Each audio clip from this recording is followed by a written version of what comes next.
Hey, what's up? Tony from howtobuyandselyourcars.com. Thanks for watching the vid. I know this is kind of a ghetto video. I mean, I don't even have it on a stand in the car, but some people think I'm crazy, you know? Anyway, I just wanted to share a story because I've been getting quite a few emails of guys asking, hey, Tony, is it really possible to find good deals? How do you find the good deals? Some of the cars that I look at are a piece of craps. Well, listen.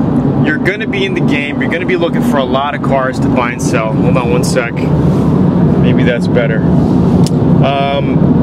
And it's a numbers game, alright? So maybe if you go look at 5 this week, 1 of them will be good. Maybe next week you'll look at 3 and 2 of them will be good. You know, it's a numbers game. So let me tell you a story of a car that I did years ago. I found a deal and my dad ended up wanting it, you know, so it was I think it was like an Acura Integra 2-door or a TL 2-door, some kind of Acura, all right, late 90s, early 2000s, maybe it was like a 98 or 99, I don't even remember, but it was a car like that. It was a military guy selling it, right? And he had it at a pretty good deal. He had it at about $3,500, and I think at the time those cars are selling for about $6,000, $7,000 or so, right? So I go to do a little test drive, and I'm going to teach you all of this stuff within my F1 Auto Cash formula course. But when doing the inspection, you know, you really have to have some tricks up your sleeve, and I teach you everything, so don't worry about that. So during the inspection area, right, I was basically checking the oil quick, right, checking the oil, and I noticed that the oil level was extremely high, like really high on the dipstick, you know what I mean? So I took it for a test drive, and it was driving really sluggish. Smoke was blowing out of the tailpipe, white smoke blowing out of the tailpipe when I would step on it. And the guy was in the car with me when I was test driving, and I was like, what's wrong with the car? He's like, nothing, it runs great. You know, he's trying to deny everything. You know, he was trying to get rid of it because something was wrong with it, right? So he basically said he knew nothing about it. He just bought another car and he wanted to get rid of it, right? So, you know, after the test drive, and while I was test driving, I says, man, something's wrong with it. It's very sluggish. Oil is blowing out of the back. You know, was it always like this? He goes, yeah, it was, you know, runs fine. There's, you know, nothing wrong with it. It's just probably been sitting for a while. That's what he said, because he got his new car.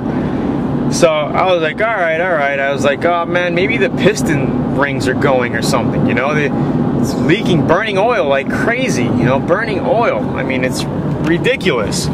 So he just didn't say nothing, you know, and we got down to negotiating, and I basically got him down to about $1,800 or $2,000. All right, keep in mind that this thing was selling on the street at the time for about $6,000 to $7,000. The car was in excellent condition besides the problem, and the leather interior had a little bit of cracking on the seats, but nothing out of the ordinary. All right, so I buy it, I go home.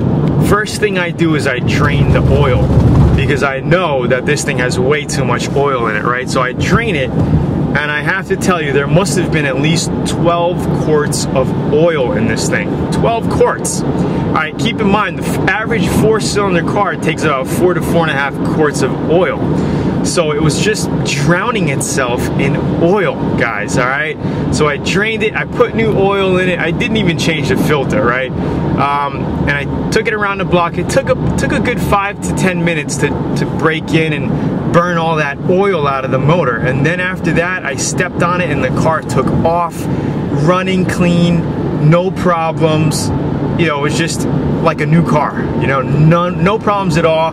That was the problem. So you're gonna find deals like this.